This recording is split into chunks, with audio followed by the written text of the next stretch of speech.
12 ফেব্রুয়ারির সংসদ নির্বাচনে 9টি আসনের ব্যালটে বিএনপির দলীয় প্রতীক ধানের শীষ থাকছে না। যুগপৎ আন্দোলনে থাকা দীর্ঘদিনের মিত্র দলগুলোকে 8টি আসন ছেড়ে দিয়েছে বিএনপি। আর ঋণ খেলাপির দায়ে একটি আসনের প্রার্থীর মনোনয়নপত্র চূড়ান্তভাবে বাতিল করেছেন উচ্চ আদালত। তাই এসব আসনে ব্যালটে ধানের শীষ প্রতীক থাকবে না।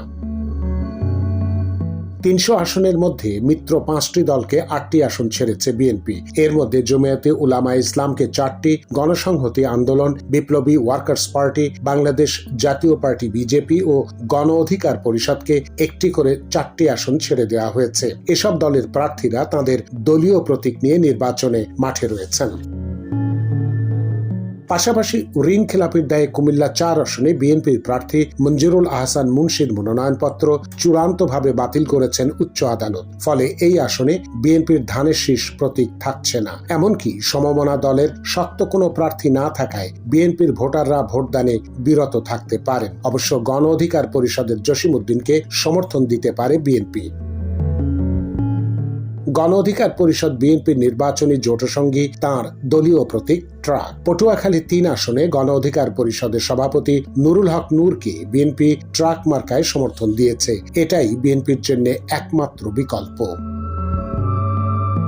বিএনপির জোট শরিকদের ছেড়ে দেওয়া আসনগুলোর মধ্যে জমিয়তে উলামায়ে ইসলাম বাংলাদেশ খেজুরগাছ প্রতীক নিয়ে নির্বাচন করছে। এর মধ্যে সিলেট 5 আসনে জমিয়তের সভাপতি মাওলানা মোহাম্মদ ওবায়দুল্লাহ ফারুক। ব্রাহ্মণবাড়িয়া 2 আসনে দলটির সহসভাপতি মাওলানা জুনায়েদ আল হাবিব। নীলফামারী 1 আসনে দলের মহাসচিব মাওলানা মঞ্জুরুল ইসলাম আফেন্দি। নারায়ণগঞ্জ 4 আসনে নির্বাচন করছেন দলটির কেন্দ্রীয় নেতা মুফতি মনির হোসেন কাশেমি।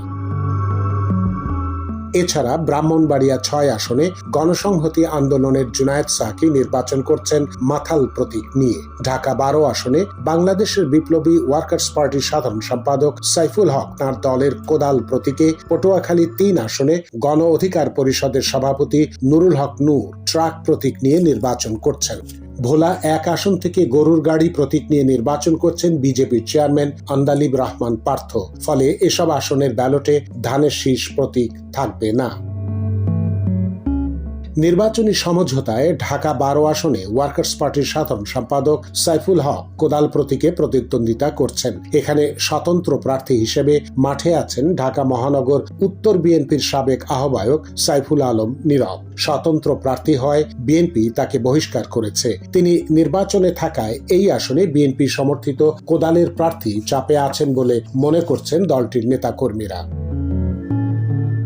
পটুয়াখালী 3 গলাচিপা দশমিনা আসনে বিএনপির সমঝোতার প্রার্থী গণ অধিকার পরিষদের সভাপতি নুরুল হক নূরের আসনে বিএনপির বিদ্রোহী প্রার্থী ঢাকা বিশ্ববিদ্যালয় শাখা ছাত্র দলের সাবেক সভাপতি ও বিএনপির কেন্দ্রীয় কমিটির সাবেক নির্বাহী সদস্য হাসান মামুন। গত 30 ডিসেম্বর তাকে দল থেকে বহিষ্কার করা হয়। স্থানীয় বিএনপির একটি অংশ তার সঙ্গে রয়েছে। এমন প্রেক্ষাপটে দলীয় সিদ্ধান্ত অমান্য করে নূরের বিপক্ষে কাজ করায় গলাচিপা ও দশমিনা উপজেলা বিএনপির 2টি কমিটি বিলুপ্ত এবং দশমিনা উপজেলা ছাত্র দলের আহ্বায়ক কাজী তানজির আহমেদ রিজনকে বহিষ্কার করা হয়েছে।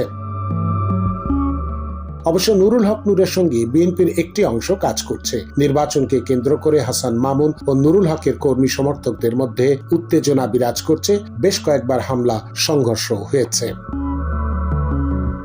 ব্রাহ্মণবাড়িয়া 2 সরাইল আশুগঞ্জ ও বিজয়নগরের আংশিক আসনে বিএনপির সমঝোতার প্রার্থী জমিয়তের সহসভাপতি মাওলানা জুনায়েদ আল হাবিব। এখানে বিএনপির বিদ্রোহী প্রার্থী সাবেক সংসদ সদস্য ও দলটির সাবেক আন্তর্জাতিক বিষয়ক সহ সম্পাদক রুমিন ফারহানা এবং ছাত্র দলের কেন্দ্রীয় কমিটির সাবেক সহসভাপতি এস.এন. তরুণ দে বিদ্রোহী প্রার্থী হয় তাদের দল থেকে বহিষ্কার করা হয়েছে। বিএনপির মাঠ পর্যায়ের অনেক নেতাকর্মী রুমিন ফারহানার পক্ষে প্রচার চালাচ্ছেন। এজন্য দলের শাহজাদপুর ইউনিয়নের 71 সদস্যের পূর্ণাঙ্গ কমিটি স্থগিত করা হয়েছে। এছাড়া শাহজাদপুর ইউনিয়ন কমিটির সাধারণ সম্পাদক সহ 6 নেতা সহ ইউনিয়ন পর্যায়ের বিভিন্ন অঙ্গ সংগঠনের বেশ কিছু নেতাকর্মীকে দল থেকে বহিষ্কার করা হয়। এছাড়া আশুগঞ্জ উপজেলা থেকেও রুমিন ফারহানার অনুসারী অনেক নেতাকর্মীকে দল থেকে বহিষ্কার করা হয়েছে। সাংগঠনিক ব্যবস্থার পরেও নেতাকর্মীরা প্রকাশ্যে রুমিন ফারহানার প্রচার চালিয়ে যাচ্ছেন।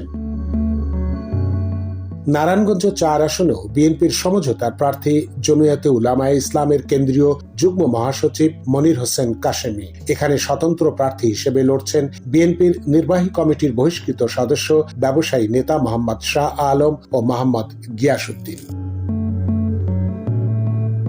প্রিয় দর্শক, আমাদের এই চ্যানেলটি যদি আপনার ভালো লেগে থাকে তাহলে অবশ্যই লাইক, কমেন্ট, শেয়ার এবং সাবস্ক্রাইব করে আমাদের পাশে থাকুন। আপডেটেড প্রতিটি মুহূর্তে দুনিয়া digital, world news meets truth.